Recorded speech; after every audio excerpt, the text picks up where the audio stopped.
Hey, this is Dylan with RepairSpots, and today I'm going to be showing you how to create an order through our point of sale system.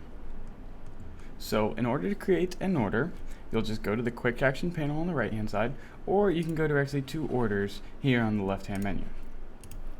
So we'll go to create an order. Here we can select the customer that the order will be tied with.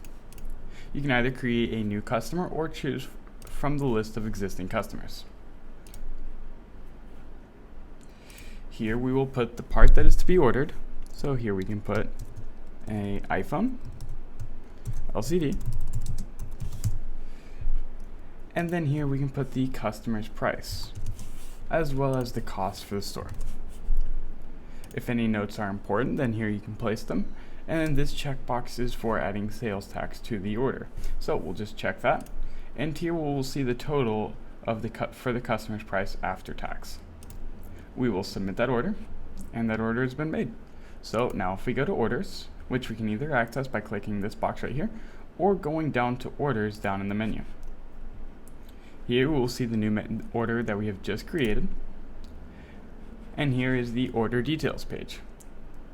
From here we can create a repair that will be linked to this order.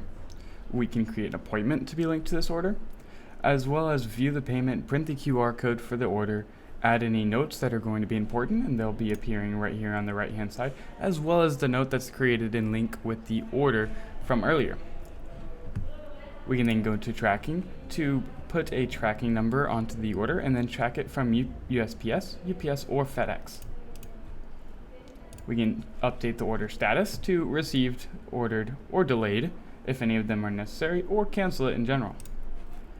We can then go to checkout, and then the customer will be prompted to pay the deposit on the order. So if you require a 50% deposit on any orders made for any parts, here will be the page that you do this. Otherwise, you can pay in full from here as well, and there's no problem. This will translate to the total balance.